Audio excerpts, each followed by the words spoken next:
that currently isn't possible? What impossible things would become more possible?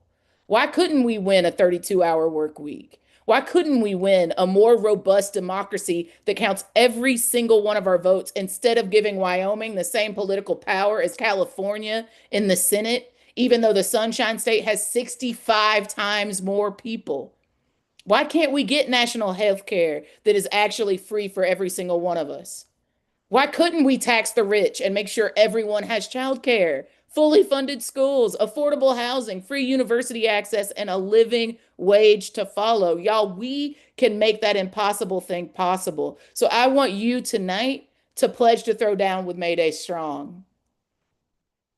Yeah, if our ancestors could figure out a way to win us the 8 hour day, then we can actually imagine a newer normal for ourselves and a new future. And that is both our duty and what we must do in this moment. We need to create another world as a possibility for our folks in this moment.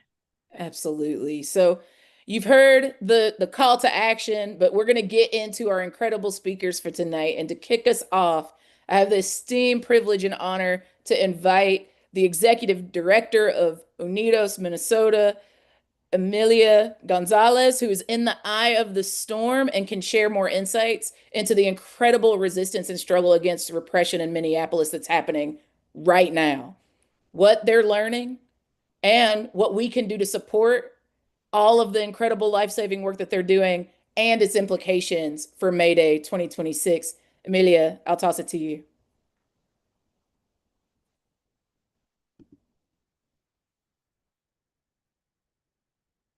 Thank you so much, Ash and Nady. My name is Emilia Gonzalez-Avalos. I'm Executive Director at Unidos Minnesota. And friends, thank you for being here.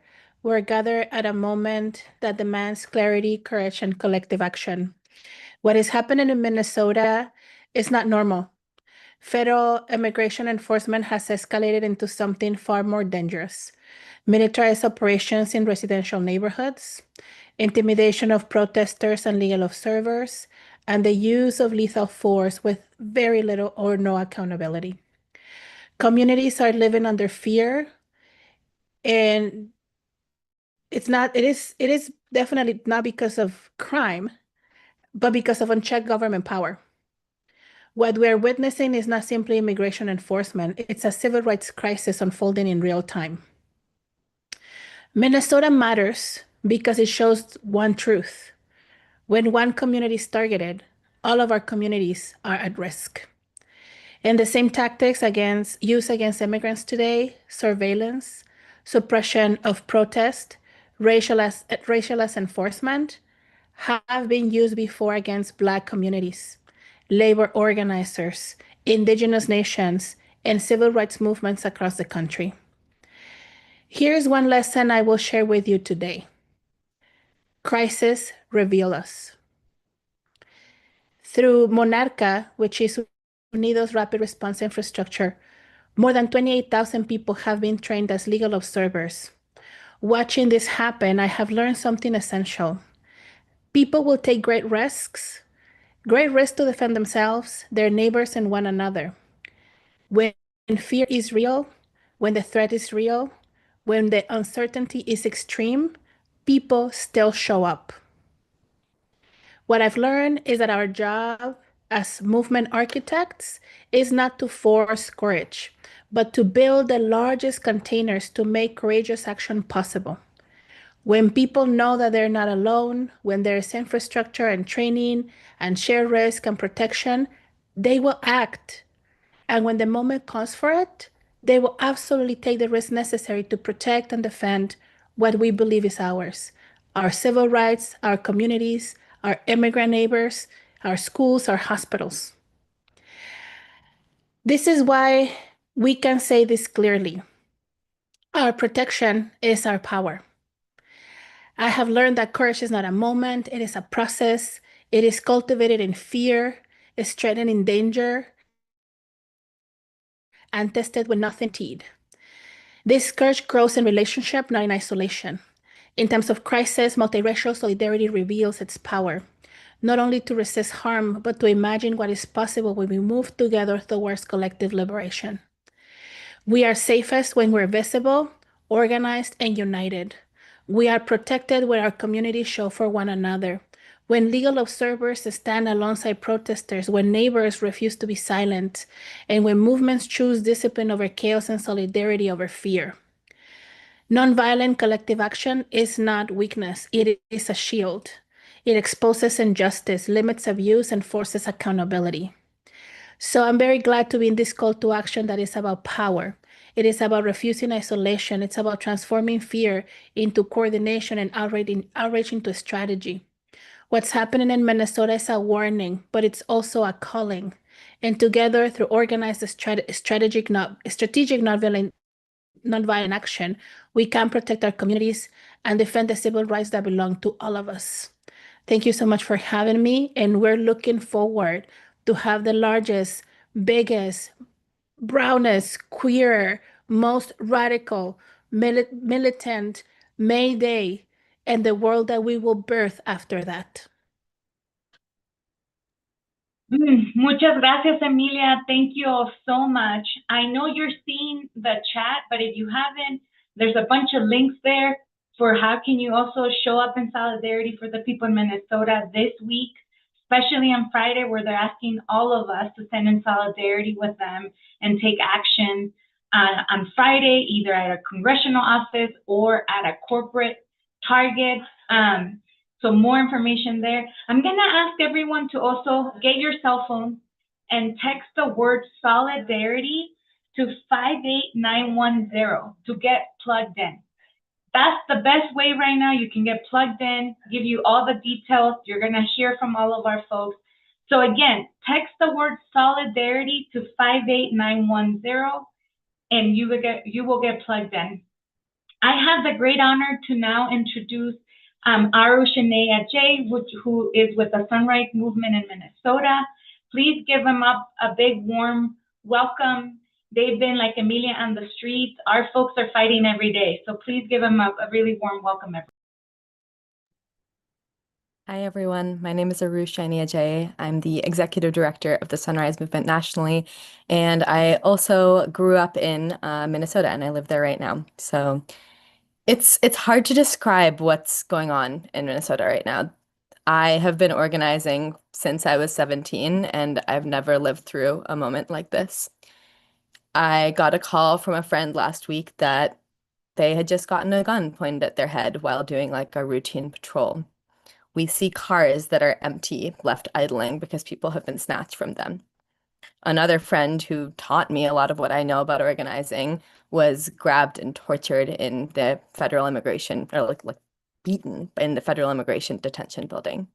And I organize a lot with young people, with high schoolers in particular, and I just go to class after class that is empty because everyone is too scared to go to school. Not a single student doesn't have a story of a friend or a classmate or a parent who hasn't been affected.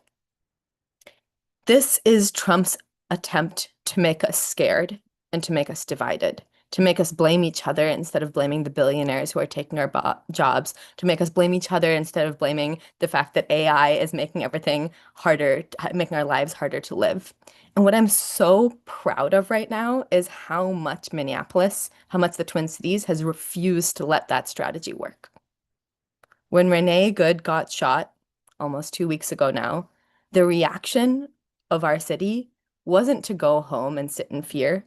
It was for tens of thousands more people to do the exact same thing she was doing to show that our courage and our solidarity outweighed any type of fear that they could try and instill in us. A week ago, I went to a nonviolent direct action training for parents and teachers outside of schools. And I've led a lot of nonviolent direct action trainings in my life, but it was the first time that I've ever led a training where people were really understanding that the worst case scenario was that they could be shot. It was scary, but it was also really, really, really beautiful. I keep talking to students who are leading walkouts in their school. Almost every single high school in the Twin Cities has had a walkout happen already. And these students are just coming to us eager for more organizing, eager to figure out more of what they can do. And yesterday we led this big Know Your Rights presentation for a lot of students to have them lead it in all of their schools. And we were talking to people afterwards, and there there was just this deep sense of like, yeah, it's scary, but I want to just keep organizing. That's what Trump has sparked. Trump has sparked a reaction of tens of thousands of people organizing. I got word a few days ago that we're now at a point where 4% of every single neighborhood is in a signal chat to respond to ICE. 4% of every neighborhood. That's incredible. That's an organizing density that I don't know that we've ever experienced before. That's what Trump has unleashed on this country. And I'm also really proud of the creativity that our city has shown. Our Sunrise Twin Cities Hub has been leading on a lot of creative actions to get ICE agents to not be able to operate in the city because they try to tell us that we don't have any power, but that's not true.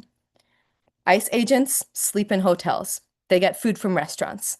They get drive around in rental cars. And you know who runs all of those institutions? Ordinary people. So we've been showing up at Enterprise and gumming up their reservations. We've been showing up at Hilton's and booking them out so that they can't be booked by ICE agents. We've been showing up in the middle of the night and making so much noise that we're getting reports that ICE agents are leaving because they can't be bothered to like sleep through the noise at night. And we're getting report after report of hotels quietly saying that they're going to not house ICE agents, temporarily even closing so that their staff can stay safe. The creativity is working. Greg Bovino himself, head of ICE, said that Minneapolis was making it hard for them to do their job. Organizing works. It is working to push them back, and what we learn in Minneapolis can be replicated across the country. So this moment, it's one of the scariest moments that I've ever lived through, to walk around the streets knowing that, like, driving around in my car, I or any of my friends could be dragged out at any moment, stopped at any moment. I've started carrying my passport in my purse. But it's also one of the moments that I've been the most proud that I've ever been, of the students organizing walkouts and looking for more ways to stop ICE, of the young people showing up at Hilton's in the middle of the night, of the thousands and thousands and thousands of people looking for every path that they can find to actually stand up and create this mass wave of non-cooperation that not only kicks ICE out of our city, but lays the groundwork to actually end Trump's authoritarian regime and build back a future that works for all of us. So I'm really excited for this Friday, our day of truth and freedom, where businesses across the Twin Cities are going to be shuttering, where people aren't going to be buying things, where there's no school, where there's no work. We are putting forward a citywide general strike. And I'm really excited for it, partially because I think it is the springboard for what we're going to see this May Day, and the springboard for what we're going to see in the years to come. I'm honored to be in this fight with you all. Aru, we are cheering you on. Y'all are doing the Lord's work. And I just want to highlight just a little bit that our good sis said, don't forget, their whole game is to make you think you can't do anything. But Aru said you have power, that you have a multitude of tactics at your disposal, and an invitation for you to get in where you fit in a way that builds momentum up to and through May Day of 2026. I want to remind you that you have a call to action right now. If you have not taken out your phone, the text messaging service of your choice, and texted the word solidarity to 58910, now's your moment. What's also real is that if you're like, Ash, I already heard Nady say it, I already did it. That's awesome. I need you to get 3 more people to text solidarity to 58910 right now before our next speaker finishes her last word. And I am so excited to bring to you Marcia Howard, the great president of the Minneapolis Federation of Educators, to talk about what's happening there, how tactics of movement and ICE have shifted in this time, and how we can fight and win, how we can support all of the incredible work that they're doing locally and nationally this Friday. We're going to connect to ongoing work and accelerate the resistance of this May Day and beyond. Marcia, I'll toss it to you. Thank you so much. Hi, y'all. Marcia Howard from Minneapolis Federation of Educators, Local 59. And actually, the previous speakers have pretty much laid the groundwork to give you a sense of what we're going through on the ground here in Minneapolis. And I got to tell you, I've been a teacher for 27 years, but I'm also a retired Marine. And I joined the Marines in 1991 during wartime. We're at war right now. we're at war right now, basically with the billionaire class, because you know that their operating arm is ICE. You know that the administration has sent uh, this,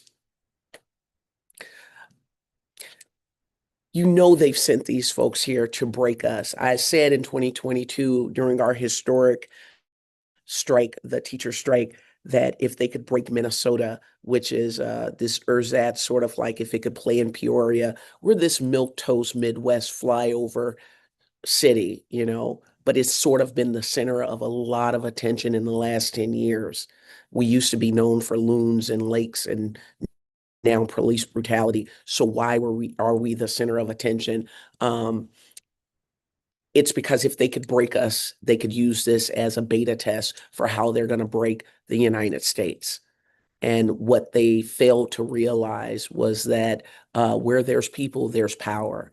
And Minneapolis is just not falling for it. We're just not, for the reasons that you see, that our way of organizing and being in community with each other is confounding them. It truly is, because it's not just that we're a union town, which we are. It's not just the education and the trades bonding together. It's also religious institutions. You get an imam and a Lutheran pastor, and they're like, oh, we're teaming up with Isaiah. And oh, wait, we're going to be with Seitul, and we're going to be with all of the cultural organizations, and we're going to all join together because we've been doing these cross-organization collaborations for the last 10, 15 years. We don't play. We showed up for each other on strike lines, and we show up for each other with initiatives. And so now we're showing up for each other in this moment of crisis. But that doesn't mean that in this war, we're not going to have casualties. And we have, in fact, had casualties. Y'all know when LA saw that wave of ICE action, David Huerta was who they made a beeline for. A lot of people don't know that in the 105 years that this union has been in existence, they came knocking on my door that exact same day. Law enforcement came to this door. They were coming after union leaders that day.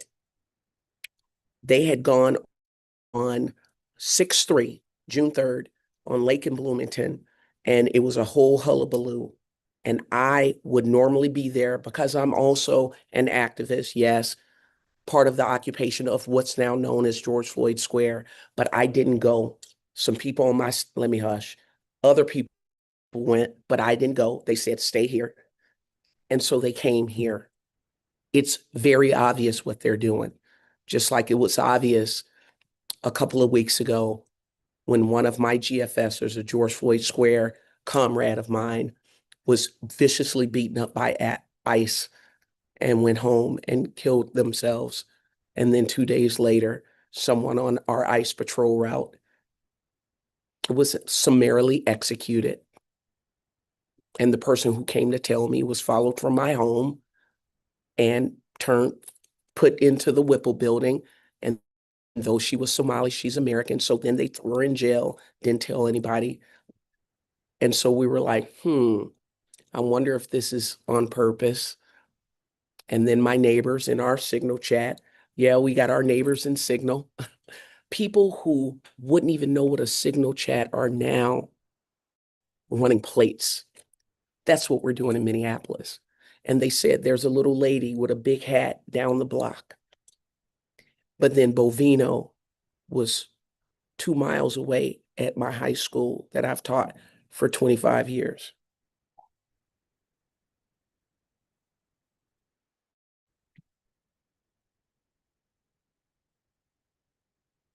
They're not playing.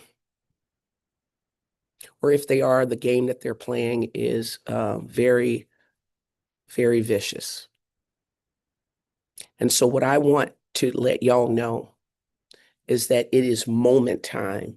This is a moment as you organize toward May 26. Take advantage of the wisdom of folks that have already been in this business of organization and mobilization. Understand that transference of knowledge, they're going to take their candle and you light your candle and take it to where you are, because it will light your way. We're winning. And I've had to bury 2 people. I've had to tend to one in a hospital. I've had to bail out multiple people. But we are still winning because we confound them with our constancy. What we know here in Minnesota and what we're going to show them on January 23rd is that where there is people, there is power. Being able to take your organizations and assure them that solidarity is a verb, that all you need to do is make sure that you stay in action, in community, in cahoots with one another, with discipline. You cannot get undermined. You will not get undermined. I think we've all seen the mask has come off, the curtain has been lifted. We know who we are fighting. And I'm going to be honest, and I actually am going to deviate a little from script. The long arm of the law, of ICE, of the police, even the people that are in power, elected, the long arm of the law is an extension of our corporal selves. They're a symptom of us. And so we're going to have to face that. And so conversations are going to have to be held. And so when we start marching and we start talking, we're going to have to be having kitchen conversations with union members, with our coworkers, with our families. And I don't mean snide, snarky, self-righteous conversations, just conversations to bring people back in about how this nation is going to look after 2026. Because we're going to win. We're going to win. And how we look in that victory is going to be important. So I'm going to see folks January 23rd, and I'm definitely going to see you in May. Show up and show out. That's right, everybody. Drop some love. Thank you, Marsha. You all are just holding it down so hard, and we're just sending all the love and good energy. So many of our friends are now on the way to support, but what you said about the consistency, the everyday showing up, it is truly a labor of love. So just sending big, big, big love to you all. Let's take a deep breath, everyone. If you can just do it with me. We have a few more folks that we want to make sure you hear from that are all coming together to make this happen. So it's really my big honor to introduce you to Sulma Arias. She's the Executive Director from People's Action, so you may already have heard her before, I am sure. She's been throwing down against repression and racism for decades now, y'all, for decades. And most recently has helped shape a bigger space across multiple organizations called the Organizing Revival Coalition Building. And Ash can attest to this. Bringing all of us together is also a labor of love, to get coordinated, to create the biggest fist possible. So big ups to Sulma, and welcome, Sulma. Please join us. Thank you, Nady. It was just so inspiring to hear folks from the ground in Minnesota. Thank you so much. Is my video on? All right, thanks. It's just so good to hear from the folks in Minnesota. Just really inspiring. It's exactly what I needed today, because we all know it's been a rough year. But thanks to everyone who took the time to join us tonight. So many friends, new friends, and old friends. All of you are so important in this moment. So thank you for taking the time to be with us, because we know we're stronger together. And this has never been more true than right now, when our rights, our democracy, and even our lives are under attack, when the old rules do not apply, because those in power have already shown that there is no law, no moral conscience that restrains their brutality. But we can stop them. And you heard the incredible work that's happening in Minnesota. And the ones who can stop this is us, but only when we stand together, every one of us. That's why we rely on each other. And now we must do that more than ever. As organizers, we know that our job is to offer the most effective tools and opportunities to come together in peaceful noncompliance, to stop not only the shadow army of masked men, but also everyone who profits from this violence, like the hundreds of corporations and billionaires benefiting from all the suffering and the chaos. This includes some of the biggest corporations in America, like we did in Chicago when we launched a call with many of you against AT&T to end their contract with ICE and Homeland Security. That's why we formed the Organizing Revival Network, to share our strength, to add our capacities together, and to show up in the most effective way with the most effective tools of peaceful action with grassroots organizations and organizers from across the country. Thousands of you, more than 400 organizations have already trained with us on the organizing pivots last October and are now training your own members. So thank you, thank you, thank you. We will have more opportunities to get involved this year. We've learned so much, and we've learned so many powerful lessons from those of you who are doing the work now, and from those who defeated Jim Crow in the American South, and from friends in other countries about how to stand up to dictators and win. So please visit the organizingrevival.org to download the free playbook and to find out how you can join actions this year that build up to May Day and November and beyond. So you'll find it all there in the organizingrevival.org. We are here to defend our families, our communities, our neighbors, to defend our democracy, to defend each other with love. No matter what, we will stand together. We are proud to stand with May Day Strong, and with all of you. You can count on us, and thank you, Nady and this team, and every one of you who are here for joining us tonight. Thank you. Back to you, Nady. Sulma, I'm going to take it. We love you so much. Thank you for being here with us tonight. I see the People's Action Fam in the chat, and I want to remind you to go and check out Organizing Revival. You can download everything there. Go to organizingrevival.org. And I want to remind you that if you have just joined us, you can still get down with us starting right now. You can text the word solidarity to 58910. Again, the word to text is solidarity to 58910. If you've already done it, tell 3 more people before the end of our next speaker. The next speaker is my home girl. So I want y'all to show a bunch of love. Y'all know the Arab Resource and Organizing Center. Laura Kiswani, the executive director, is going to come and talk about recent actions in solidarity with our New York nurses. Laura, I'll toss it to you. Thanks, Ash. So good to be with you all. I want to just iterate what everybody's been saying. We are living in an unprecedented moment, and it can feel very daunting, but let's all be clear here. The rise of right-wing authoritarianism isn't just an unstoppable force of nature. It's a direct response to the gains won by our movements. It's the agenda of an extreme minority that cannot sustain a real popular mandate. So it relies on violence and repression that spreads into our towns, into our cities, targeting our communities and organizations that serve them.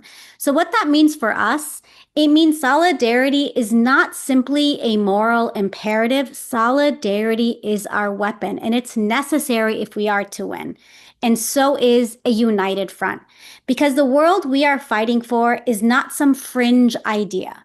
Healthcare, education, housing, dignity, and peace for all are values that are held by the majority.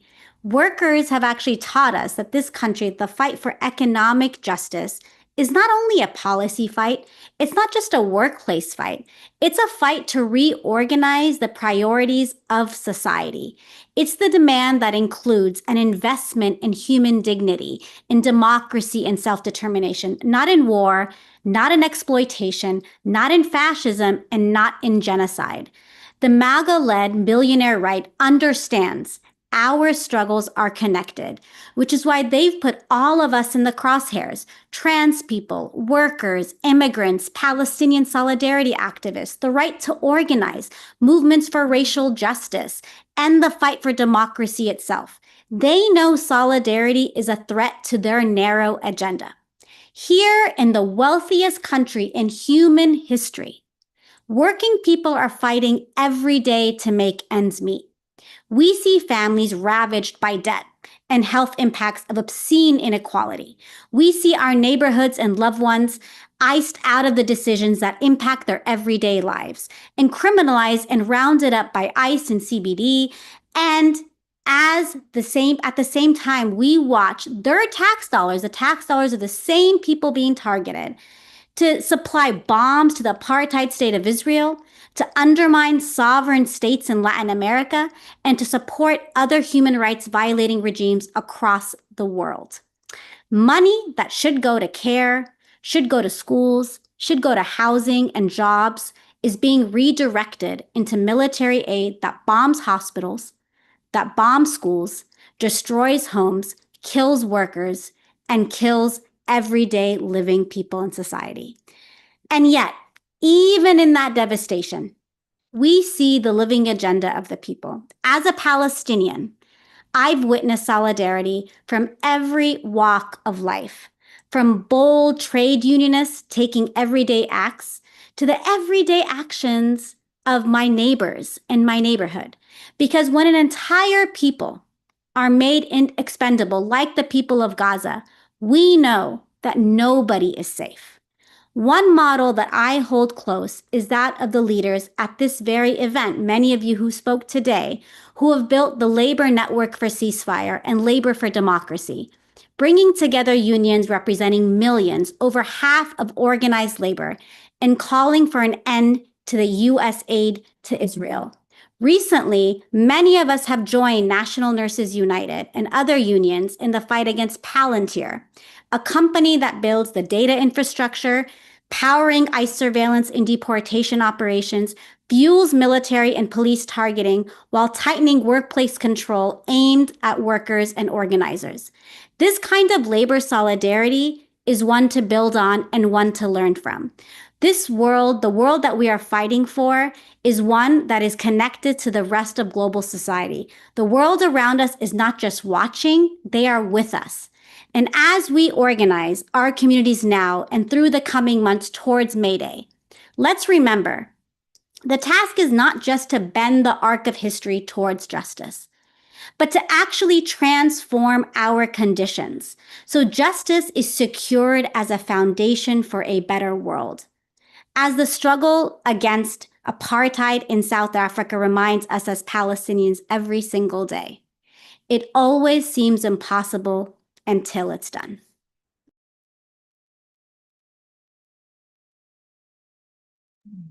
Thank you so much. Lara, it's so great to have you in the space with all of us. What a reminder of what's possible when we come together. We've already done so much in fighting in the last 12 months, and we're gonna need more of us to do more of what we've already been doing to get there. And so up next, I'm gonna please help me welcome Saqib, who is Executive Director Sakibati from Bargaining for the Common Good, who's gonna remind us who are the actual people benefiting from this and why we should not forget about them. Thanks, Nady, and good evening, everyone. So as we look ahead to the next 3.5 months until May Day, we need to stay focused on the corporations driving, profiting from it, enabling the fascist attacks in our communities. Lara just went through many of these, so just to reiterate, right? But we need to make sure that for these companies, their executives need to understand that they won't have peace if we don't have peace. So Palantir, again, is one of those companies that are most responsible for driving fascism. As Lada was telling us, Palantir harvests our personal data and sells it to help ICE find immigrants to abduct, just like they harvest Palestinians' data and sell it to help the Israeli military identify which buildings to bomb in Gaza. Palantir's Peter Thiel and Alex Karp, they're some of the Trump and Vance's staunchest supporters. In fact, without Peter Thiel, JD Vance would not be a thing. He is the person who lifted JD Vance out of obscurity and bought him a Senate seat what, 2018 or something, was very recently, right? And then there's Airbnb. Trump named Airbnb founder and investor Joe Gebbia the chief design officer of the federal government. This guy is critical to designing and driving the Trump agenda, every aspect of it. But it's not just these ideologues. We also need to take on the corporations that are allowing ICE to terrorize our cities. Like our friends in Minnesota were telling us already earlier on this call, corporations like Target and Home Depot, they allow ICE to use their parking lots as staging areas, and they allow ICE agents to come in and abduct immigrant workers. Corporations like Hilton house ICE agents. Enterprise Rent-A-Car, it gives them wheels to move around our cities. Corporations like AT&T have huge contracts with ICE. So what does it mean to take on these corporations driving, profiting from it, enabling fascism? It means doing actions on their doorsteps. It means boycotts and other economically disruptive actions. It means calling on our blue city mayors and blue state governors to stop doing business with these companies until they stop complying with ICE. It means calling on pension funds, churches, universities, and foundations to stop investing in these companies that are actually abducting our neighbors. These companies and their billionaire execs and investors need to understand that fascism isn't just bad for democracy, it's also bad for business. And we need to make it bad for their business. So let's make it happen on May Day and beyond. Thank you. Saqib, we appreciate you. Thanks for being here with us tonight. Thanks for your leadership and your courage. Y'all, if you don't feel fired up and ready to go, we still have more program to get you there. But I want to remind you, we're just a few months away. The time between that, I mean, y'all already, I saw somebody in the chat say that it's been a long year and it's only been a couple of weeks, right? 3 weeks. So this is going to fly by. And we need you to actually make a commitment tonight. So we gave you the first step, tech solidarity, right? And I don't tell y'all to do stuff that I won't do. So I took my phone out and I texted solidarity to 58910. And when you do that, see, I did it. I did it right there. And when you do that, what happens is you get a text message back. Then there, under the first paragraph, there's another paragraph that says join us and sign on. And it has a link to uwun.us / and some numbers and some letters. If you click that, it takes you to this website, Mayday Strong. And there you can actually sign up to throw down with us on May Day, right? So I want you, if you've already texted solidarity to 58910, then I want you to click the link that is in the response to your text. And I want you to sign up to throw down with us on May Day.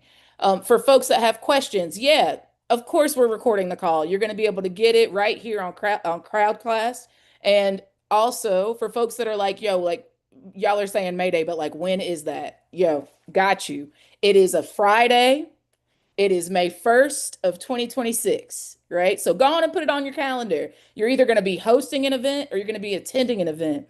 And again, I wouldn't tell you to do something that we're not going to help support you to be able to execute. So if you go and you sign up, we're going to make sure that you've got the information you need to be able to host effectively, y'all. We got hundreds of organizations that are ready and excited to give you all the resources, all the training, all the support that you need to be able to host a May Day Strong event on Friday, May 1st, 2026.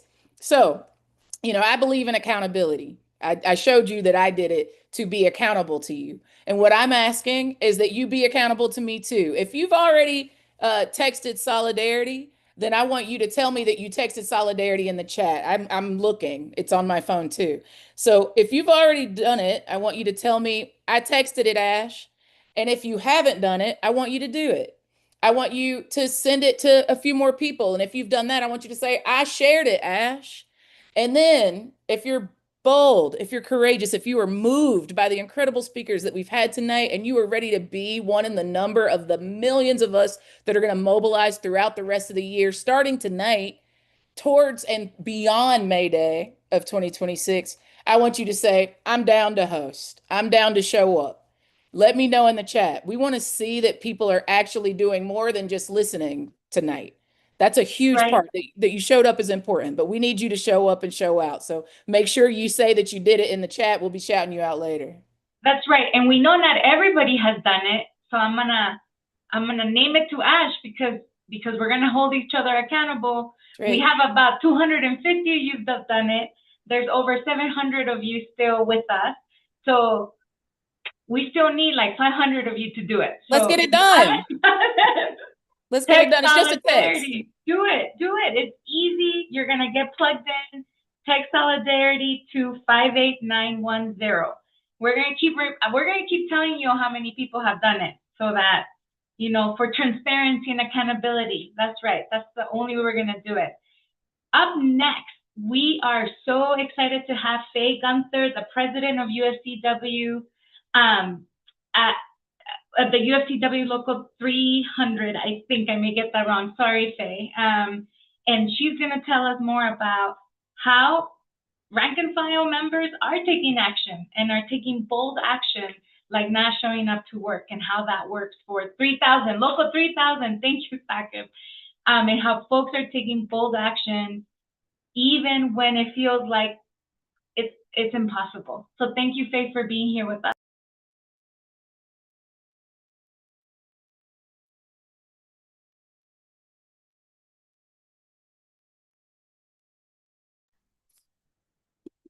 Hi, everyone. Greetings from 60,000 grocery store workers and healthcare workers from the state of Washington, Idaho, and Oregon. I am so happy to be on this call. We stand in solidarity with ICE out of Minnesota, and we have two of our members landing today to learn from the movement that's going on there, to learn from the resistance so that they can bring that home and help us resist here. I want to talk just for a second about Amazon and living in HQ1 of Amazon. Everybody that lives here is impacted by this. We see automation. We see this harvesting of our data that was discussed earlier. We see algorithms and consumer data used to do surge pricing and change prices for different customers. And we have workers organizing to try to take that issue on because all of that is making it less affordable for us to live.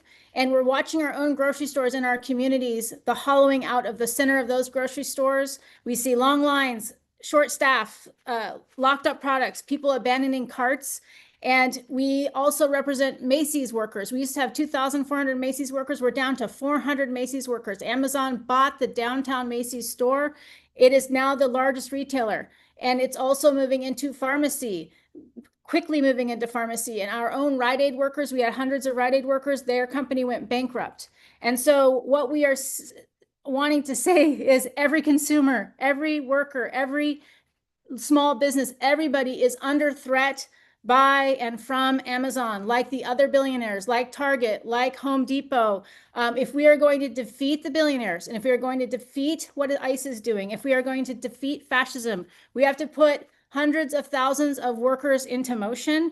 And we believe, obviously, we have bigger than the 11 Whole Food stores in our jurisdiction, but we are really digging in on the 11 Whole Food stores in our jurisdiction. Of course, that's not big enough, but that is part of our piece of the pie, and linking them up with the 30,000 grocery store workers who will be preparing for a strike in 2027.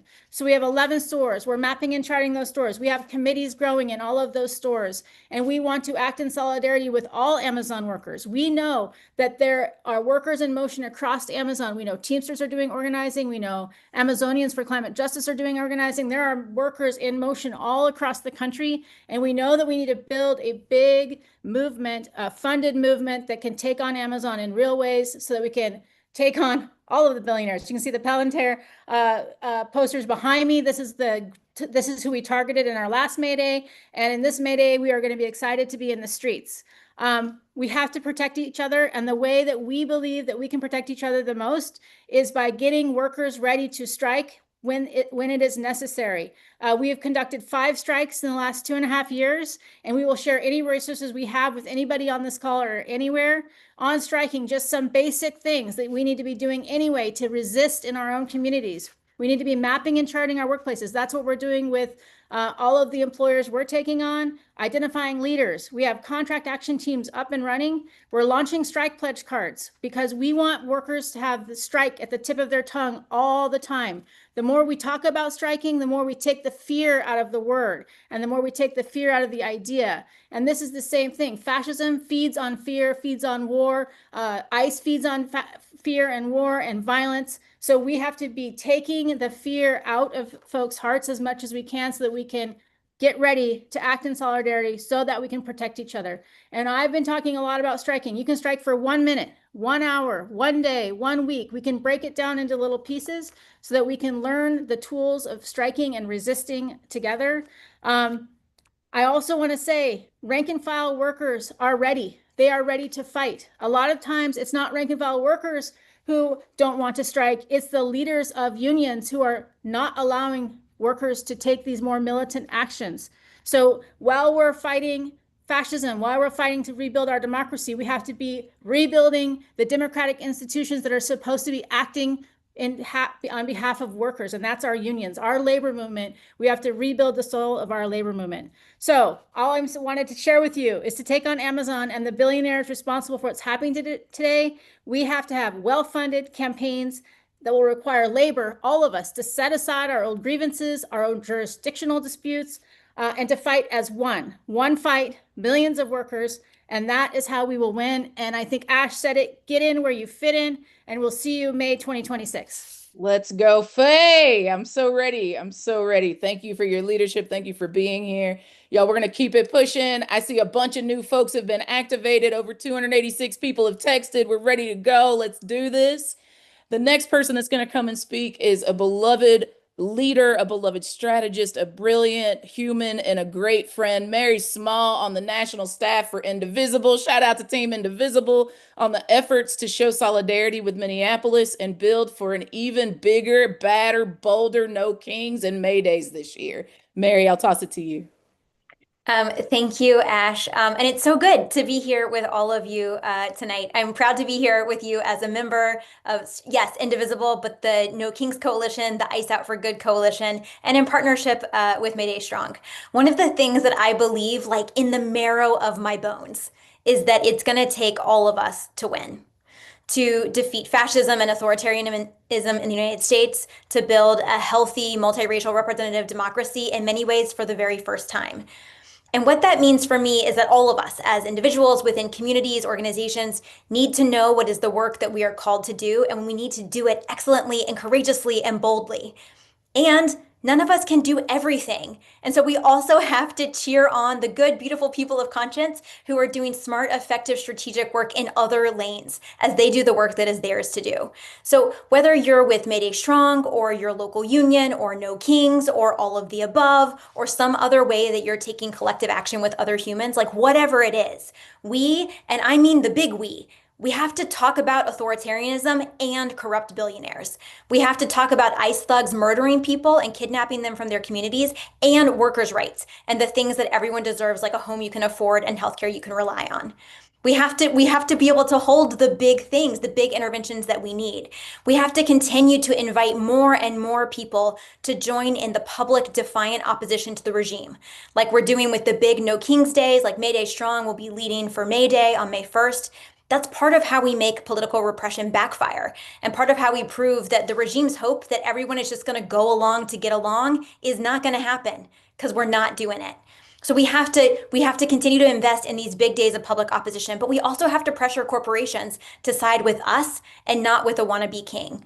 We have to take the wins that we've already gotten from Tesla and Disney Plus and Avelo and Spotify. And I just want to pause us there for 1 second, because these are hard and tough times, but we have gotten wins.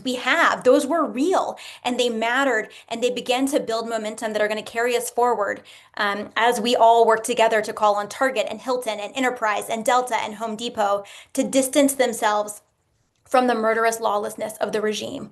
We have momentum to build with as we continue to build these muscles to pursue economic pressure together. And yeah, we've got to build new muscles of rapid response and disruption, and we're doing that right now. Here is a data point of hope. On 36 hours notice, Ice Out for Good 2 weekends ago had 1,200 events with hundreds of thousands of people participating in every state. From small events with 7 people in very red towns to bigger events with thousands of people in the bigger cities and everything in between on 36 hours notice. That doesn't happen if people aren't paying attention and mad and consistently choosing courage over fear. I'm so inspired by what is happening in Minneapolis, and what I want to reflect back is also that is spreading around the whole country and people are showing up additionally. If you are one of those people who was part of the Ice Out for Good actions 2 weekends ago, thank you. If you are feeling discouraged or overwhelmed right now, know that you are not alone and there are chances to take action like right now. This Friday, in 2 days, on January 23rd, we're going to be joining the Day of Truth and Freedom that's being led by Minnesota organizers. And I think we're dropping the link in the chat right now. So if you're not in Minnesota, there are still ways for you to take action. Go to iceoutforgood.org, and along with Mayday, Strong, and so many other partners, here are the things that you can do. Right now, you can take these actions tonight and in the couple of days ahead. So 1, organize or join a solidarity event. There's a bunch of events already on the map. There's going to be more going up in the next few hours. If you have bandwidth to organize one, even if it's just like 5 neighbors on a street corner, that is good work to be doing as we continue to push back against this sense of inevitability that we're all going to give in, or join an event that someone else is planning. So 1, organize or join a solidarity event. Number 2, take action to pressure those corporations that I just mentioned, Target, Hilton, Enterprise, Delta, Home Depot, right? That we are not going to feed and house and transport the occupiers who are enacting harm and violence in our communities. So take action to pressure those corporations. And then number 3, and I don't want us to lose this one, call your senators and representatives to demand that they vote against a DHS funding bill that utterly fails to rein in ICE. I know that many of us have been calling Congress for the last year, and it feels like you're bashing your head against a brick wall as Congress fails to do its job in any way. And in the same way that we have seen wins with Avelo and Spotify and Disney Plus, we're seeing fractures in voting totals on healthcare, on war powers, on Epstein. It is worth it to continue pushing and holding elected officials accountable. So organize or join an event this Friday. Take action to pressure the corporations that are listed there. Again, Target, Hilton, Enterprise, Delta, and Home Depot. And call your senators and your representative to demand that they vote against a DHS funding bill that doesn't rein in ICE. You can do all of that at iceoutforgood.org. Listen, big days of public defiance, economic pressure, disruption, none of these by itself is enough. But these different strategies and tactics and coalitions can weave together, bolstered by the energy of millions of people across the United States who are fed up and ready to take action to push back. So as we move through this year, from Ice Out to boycotts to No Kings to May Day and beyond, and probably a lot of other stuff in between, we need to take the people from each moment and carry or pull or invite them into the next moment. And so landing that baton handoff between these different moments is the work that we have before us. So I'll close where I started, with Indivisible, proud to be a core part of No Kings, of Ice Out for Good in partnership with Mayday Strong, and committed to this relay and building together because it's how we're going to win.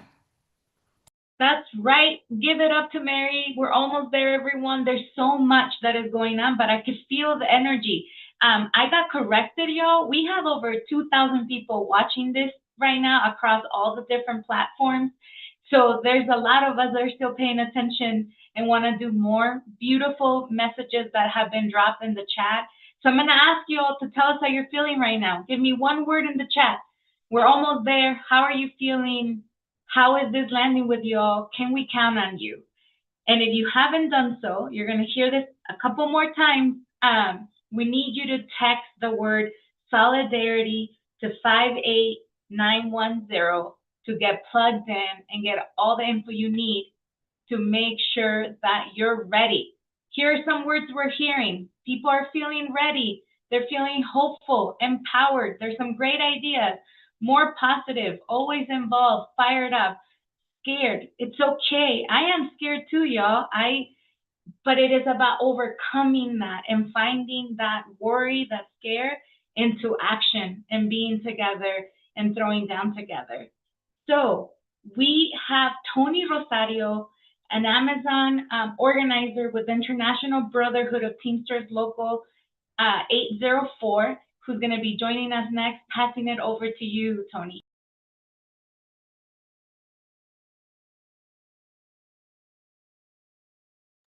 Thank you so much. Thank you so much. I think you could all hear me, I hope. Echoing what all the others have said, serious times right now. We do have to come together.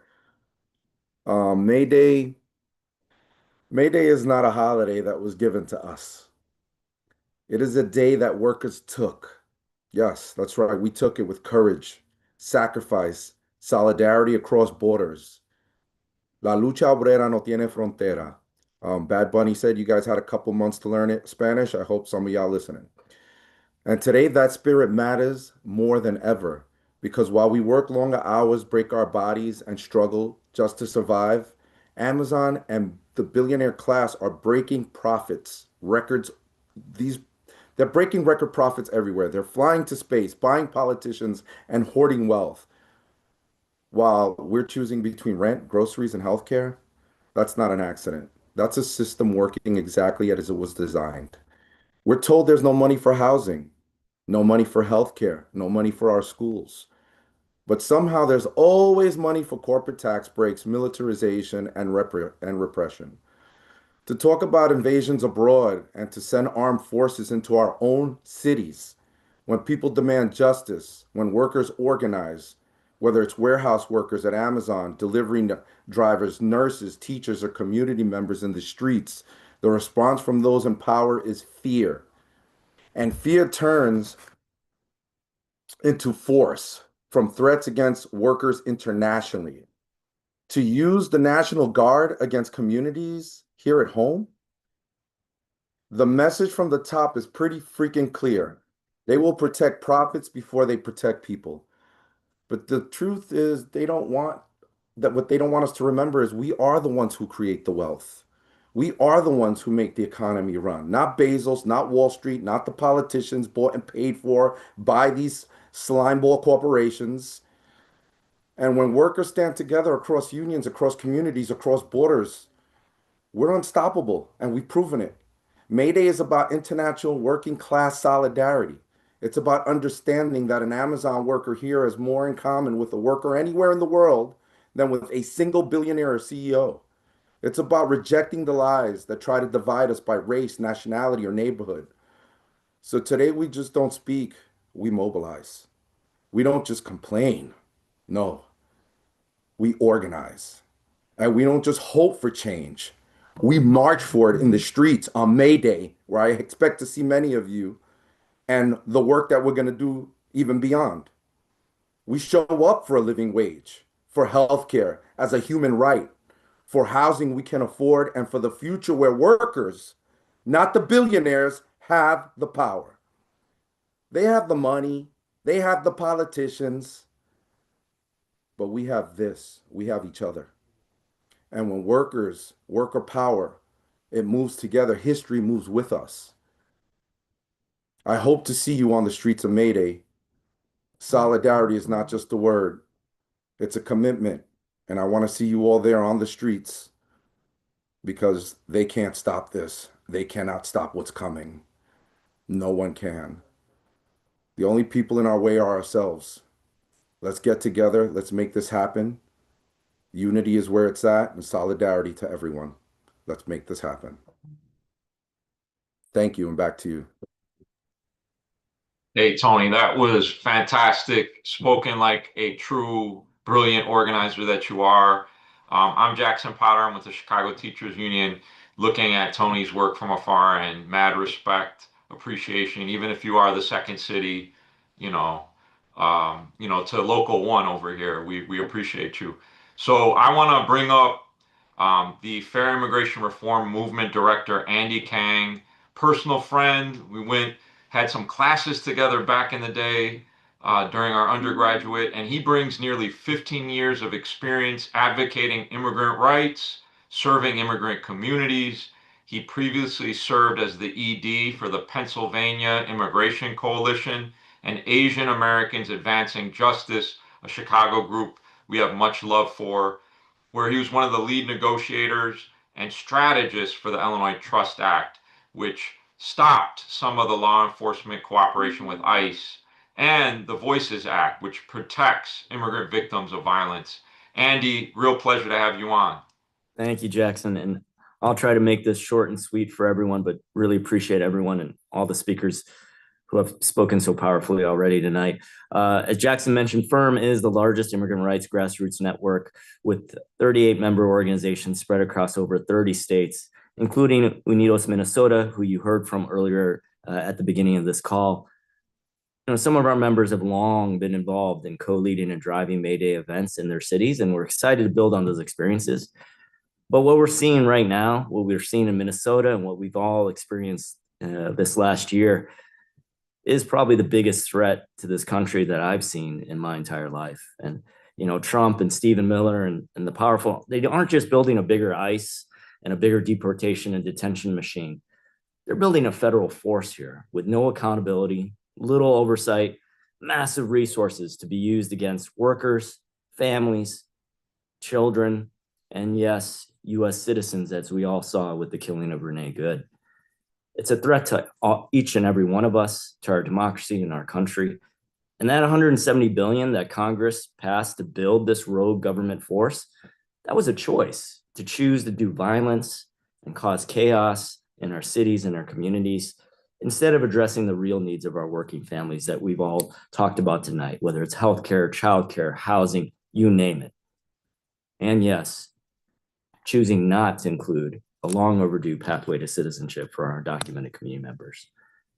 Now, the good news is the tide is turning, and we've heard some of that from Mary and others, but we need to keep pushing, right? We need to keep inviting more people to join us in being brave and demanding a better path forward. Right now, in addition to the texting solidarity, if you haven't done it, please do it. Right now, Congress is debating whether to give Homeland Security and ICE more money, believe it or not. And so our partner, NILC, the fine lawyers that serve and ride alongside many of us in the immigrant rights movement, they're collecting emails, and they've made it easy with a link for you to let your member of Congress know that that maybe is not what we should be doing in this moment, right? You have to be crazy to give more money to ICE and this machine that they're building. But we got to do more than that. As we've heard tonight, we all need to show up for each other. We need to build powerfully towards May Day, whether it's the immigrant rights movement, the organized labor movement, the progressive movement. We need to move as one movement going forward for us to win everything that we need to win. And so that's why I'm proud to be here tonight as FIRM, as part of May Day Strong. I'm excited to make May Day in 2026 the year we became even more united in overcoming all this oppression and abuse by the powerful. I believe we can win. I will always believe we can win, and the power of organizing. Si se puede. Jackson, May Day Strong, thank you for having it. And for everyone, thank you for being here tonight.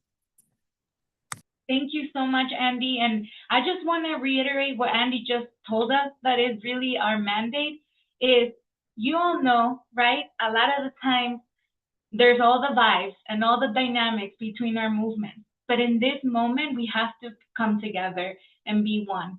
It is a mandate that we must do as leaders and people that are trying to organize on the ground. This is the moment where we come together. You know, he was showing us this sign. This is really the moment. We have to be able to figure out our differences to create the biggest movement possible in this moment. And I do believe that we will do that, and we can do that. It is my great honor to actually invite Tanya and I go way back when we were still both undocumented and organizing young people that are undocumented across the country to stand up. And we learned a lot of things together. So I'm very, very excited to introduce to you all Tanya Sueta, a leader with the Mi Gente movement, to talk more about the work that they've been doing and why we gotta keep building power together and work together. So Tanya. Thank you, Nady. Um, so thank you to everyone for being here, for willing to organize. I wanted to start by talking about how a couple of months ago, I saw how immigration enforcement turned my neighborhood of Little Village in Chicago into this constant place of uncertainty with the sudden raids, the unmarked vehicles, the disappearing neighbors. And one of the reflections that I had was that while the resistance that was visible was literally keeping me alive, y mis respetos to all of the people putting their bodies on the line, we have to be clear that we're not just fighting ICE agents on the street. I think we're fighting an intentional campaign of fear where what we're supposed to get, the message that we're supposed to get is that resistance is going to be punished. And so I've been seeing the fear that's being lived in immigrant communities by immigrant families, right? The fear that shapes whether families leave their house, go to work, take their children to school, or come out to protest. And as we've heard a lot today, there's the messages of fear that are aimed at anyone who stands up, who fights back, who defends their neighbors. And the thing that I wanted to talk about is how this is not accidental. This is a campaign of fear and intimidation that is designed to make our people want to be invisible and to keep our communities quiet. And it's not just produced by the uniforms and the badges in the streets alone. It's also reinforced by corporations and by the decisions that they make. Because as we know, corporations choose sides, and too often we see them choose billionaires and political compliance and profit over workers and communities.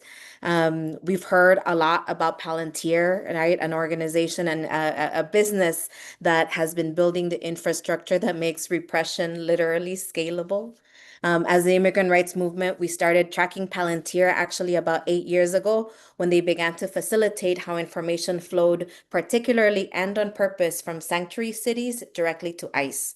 And now with this injection of money, we see them grow the infrastructure to be used against protesters, against workers, around anyone who challenges power.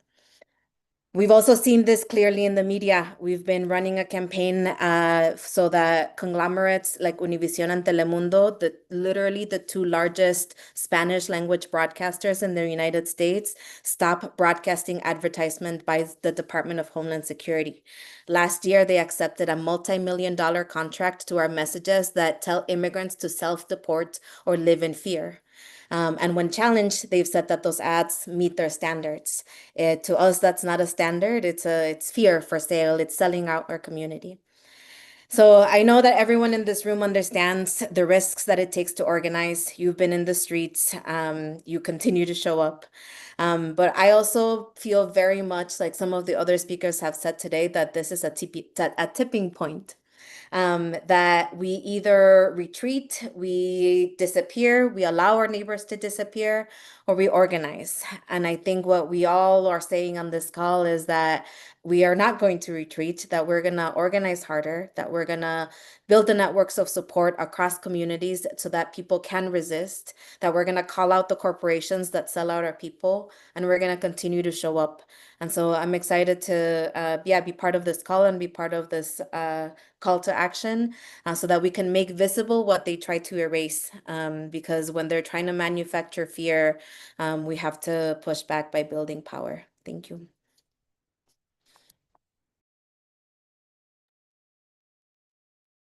That's great. Thank you, Tanya. And like you said, we can't sit back and allow our neighbors to be kidnapped and their lives to be, put into disarray and their rights to be vanquished. Just like we can't permit this regime to destroy our public schools, institutions, the collective, things that we have as a society that protect and defend our interests and opportunities. So with that, I want to introduce our last speaker of the evening before I close this out, Una Chatterjee with the Alliance to Reclaim Our Schools. Thank you so much, Jackson. The Alliance to Reclaim Our Schools is incredibly grateful to be here with all of you and with the May Day Strong Coalition and to be in solidarity with all of the actions happening this Friday. We'll be out there in the street to get ice out for good. Very appreciative to be here. So I'm here to tell you about a campaign called Free the Future. Ash said at the top of the call, we got to be ready so we don't have to get ready. And they've said a lot of things that make us feel like they're coming for public schools. We got to be there for our students, for our kids. This is who we are. We have a lot of member organizations who are also part of Mayday Strong and collectively very proud to be part of Mayday Strong. And one thing I wanted to say is a lot of us on this call spend a lot of energy trying to make our public schools even better, the best that they can possibly be, the ones that our kids deserve. And you can see that a lot of people have put in a lot of work to bending the arc to make schools excellent over time. In 1900, only 1 in 10 US students attended school after age 14. And you can see the gains that allowed school to be a space that more and more students could benefit from. So even though we have work to do alongside our educators to make our schools better, and they need us in that fight, we do need to defend it when people come for our public education system.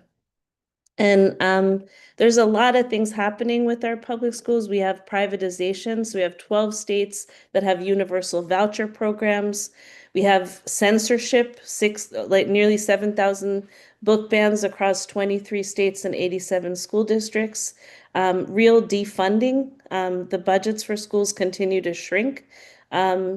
We have attacks on BIPOC, LGBTQ students, students with disabilities, and immigrant students through budget cuts and through Christian teaching mandates in classrooms, and attacks on systems.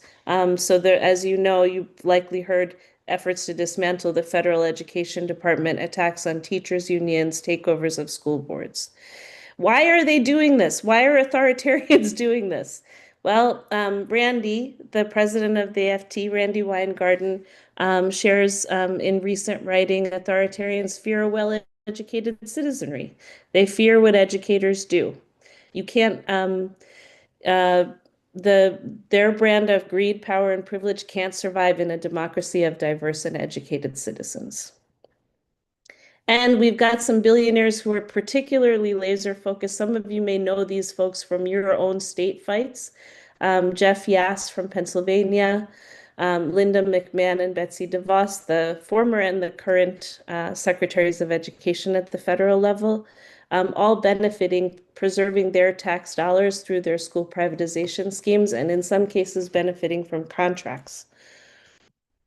And so what it adds up to is eroding trust in schools and communities, creating a disempowered underclass is the intention of the billionaire class, and weakened unions, more money for billionaires, and abandonment of vulnerable students.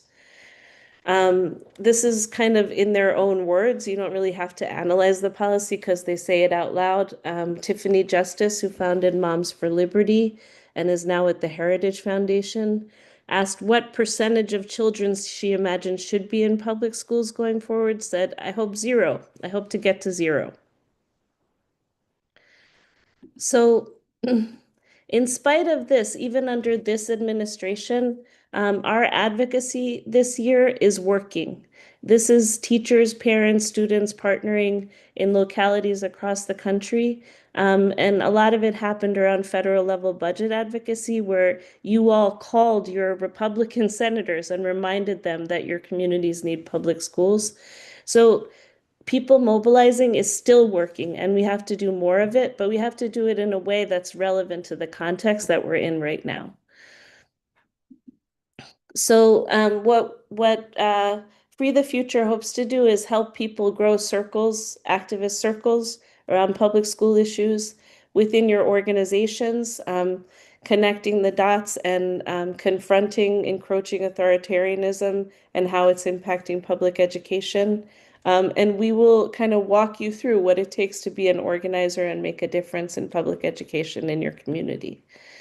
And how you can get involved. So we have 1 hour Wednesday evening biweekly action calls. So we'd love for you to register. You can register with this QR code.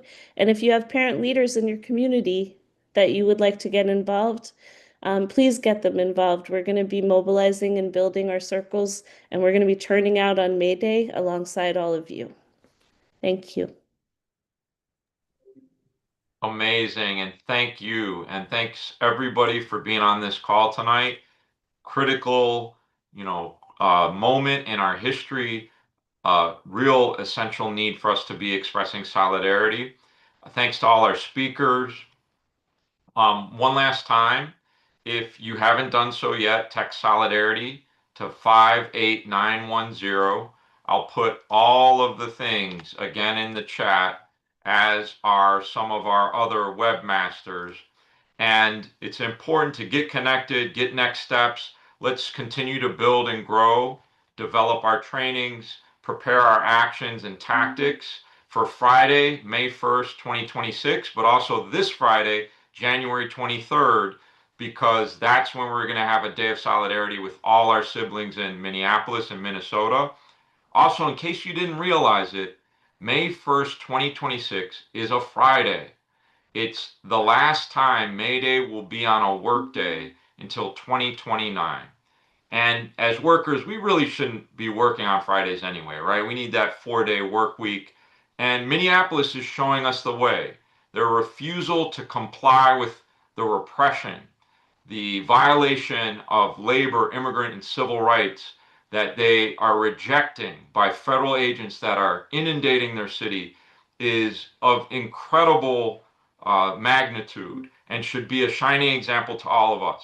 So how many of you on this call right now are willing to consider, as things continue to escalate, consider taking a sick day, a call off, a personal day, a 0 day, a field trip, something to help us build the biggest pro-democracy, pro-worker community movement in U.S. history that can transform this system to finally benefit the many and not the few. Are you willing to take that pledge? It's in that list of things. Please take it tonight. We owe it to ourselves and others to withhold our labor when compliance equals complacency or complicity, when our silence is consent, when our refusal to abide by the mandates of an oppressive regime is a moral necessity. And in Chicago, we'll be taking action from selfies of solidarity, sort of low action, in things everybody can do on this Friday, to economic disruption of going into Targets, which our Minneapolis siblings would like us to do because of their complicity with the regime, whether it's striking their DEI policies that help Black and brown workers, or allowing ICE to nab people in their stores. So we're going to be doing this from now through May 1st and beyond, and really take heart of the valiant efforts by our siblings in Minneapolis. If they can single-handedly withstand the full force of state violence, we sure as hell can commit to May Day 2026. That centers workers over billionaires and pledges what they have really set the bar high. No work, no shopping, no school, so we can build a better world. Not one that we have, but one that we deserve. So thank you for your time and commitment tonight. We're going to end the call with a little promo video to get your heart pumping and get your blood flowing and your imagination growing around what this May Day could look like for 2026. Thank you all. Use your courage. Use your conviction. Power concedes nothing without a debate. We ain't asking. We are demanding. The billionaire class should be afraid of the power of labor and everyday workers across the country. No, one-day salary is what we make a year. Fund working people's lives. Fund our families, not billionaire salaries. We need to be bolder, we need to be stronger, and we cannot be afraid. This May Day, it is important we reclaim our country, our democracy, and our future.